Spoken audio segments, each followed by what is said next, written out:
You want to know what debt to pay off first. You don't own a business, but you do have debt, whether it be student loan debt, consumer debt from shopping, real estate, you name it. You have debt, you want to get out of debt. If that is true, this is the video for you.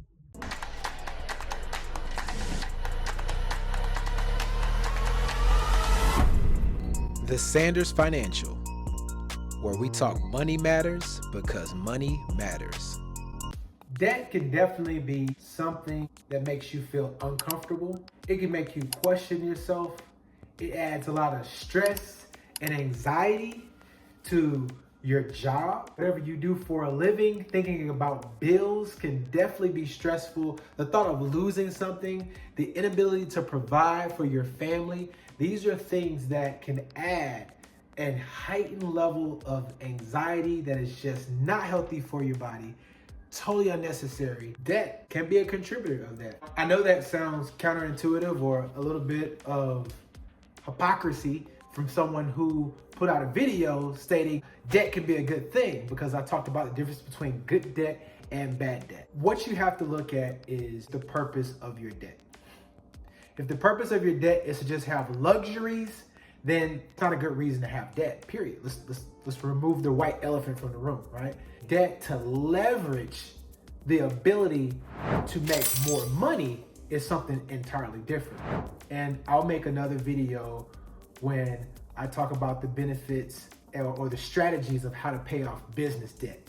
But right now, we're just talking about your personal debt, consumer debt. Maybe you have debt on your home. Should I pay off my mortgage? Let's start there. I'm an advocate of not paying off your mortgage if you have a historically low interest rate. Listen to me, people. Some of you out there bought or refied your home when the market was at a historically low interest rate. I'm talking you have 2%, 3% mortgages. I'm telling you, if your mortgage is 2, 3%, 1%, why are you paying off your mortgage when you have other debts that you could be paying off? Pay off your car, pay off your student loans, pay off any other debt. Because I'm telling you, where else can you get an interest rate that low in this environment? Nowhere. You can't find it. So I'm a huge advocate of paying off higher interest rate debt before you pay off lower interest rate debt. When it comes to homes, it's go up in value, right? So they actually appreciate. Some people say they're assets, some people say they're not. That's totally debatable. Not in this channel, right? We can break down the semantics of that. But majority of homes go up in value. Historically, they go up in value. And if you have a historically low interest rate locked in, do not refinance that thing. Keep it at that low rate. Don't ever give up that rate. Keep the rate low, pay off everything else.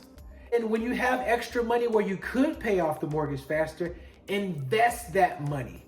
Invest the money in areas that will give you a bigger return than the amount of interest you would be saving by paying off the house, right? So what type of things am I talking about paying off? I'm talking about paying off cars, loans, credit cards. Oh my gosh. Credit cards are on what you call revolving debt. You have installment debt, revolving debt. Installment has a start date and an end date. Revolving is revolving. It's always going. The way the interest compounds on revolving debt versus installment, you're going to end up paying more money on this credit card than you would on a normal installment loan. And the rates are significantly higher on those. So pay off all credit card debts, all department stores. Don't even open a department store card if you can. I don't care if they give you 10%. I don't care if they're giving you, they give you the world. Don't get a department store card. Leave it alone. Stick to the major cards like American Express, Capital One for consumer, definitely not for business. Discover, the big boys, Get a Discover, American Express, Capital One, call it a day. Those are my go-tos. That would be my recommendation. Don't get department store cards. Don't do that. Don't do that to yourself. Don't get yourself in debt that's unnecessary because you're shopping at JCPenney's or Dillard's or Macy's and you're trying to get that 10% off. It's not worth it. I'll do more videos about that later, but let's get back to the topic at hand. Debt strategy. Put all your debts on an Excel spreadsheet. have a spreadsheet. You got one column, it has the name of whatever your debt is. Next column has how much you owe. Next column, let it have the interest rate. Final column, have what your payments are. Analyze it. What has the highest rates? Rank them in order from the highest rate to the lowest rate, right? Interest rate. Highest rate you pay to lowest interest rate, rank them. And then start at the top. Look at the top and look at the balances. Okay, which one has a balance that I could probably pay off in the next 2 months, right? If that's even possible. And also look at what the monthly payments are on those. If you have a high monthly payment on one of those and a lower balance, try to knock that one off first. But the idea is free up disposable income. What does that mean, Ladarius? Pay off whatever is going to give you the most money back in your pocket every month. Let's put an example together. Let's say you have a credit card that has a $1,000 balance on it and a $30 monthly payment with a 20% interest rate. That's a large interest rate. You're probably thinking, oh, we need to pay that off first because it's a high interest rate, right? Okay, that's what you think. You have an installment loan. Installment loan you owe $2,000 on, and you have a $400 monthly payment, and it has a 5% interest rate on it. 5% interest rate on $2,000. 20% interest rate on $1,000. The $1,000 debt costs you $30 a month to make that minimal payment. Installment loan that has $2,000 that you owe will free up $400 if it was paid off. Which one do you pay off first? Higher rate, lower payment, lower rate, higher payment. My recommendation would be to pay off the installment loan. Why? Because the installment loan is going to give you the most momentum. It's going to give you $400 extra a month as opposed to this small credit card that has $1,000 on it where it only will free up $30. But then you said, but Ladarius, it has a higher interest rate at 20%. I understand that. But if you pay off this installment loan, you're going to have $400 that you can knock out this $1,000 debt. So like 2.5 months, you'll be able to knock that off with just the savings that you are getting from paying off this installment loan.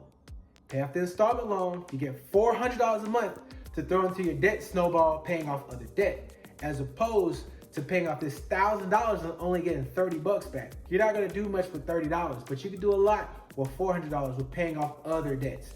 So that's just an example of when it's close in balance, right? When the balances are like $1,000 within each other, look at the monthly payments. If there's a drastic difference in the monthly payments, pay off whatever is going to give you the most money back in your pocket every month when that debt is paid off. That's my recommendation on that, regardless of interest rates. Now, if the monthly payments are about the same, within $100 or so, if you got a $300 payment and a $400 payment, and one you owe $2,000, one you owe $3,000, then go to the interest rate. If one has an interest rate that's 15% and one has an interest rate that's 8%, pay off the 15% interest rate. If it's installment or revolving, it could be a home equity loan, which is installment, or a home equity line of credit, right? But we know that there are tax benefits that come along with the home equity.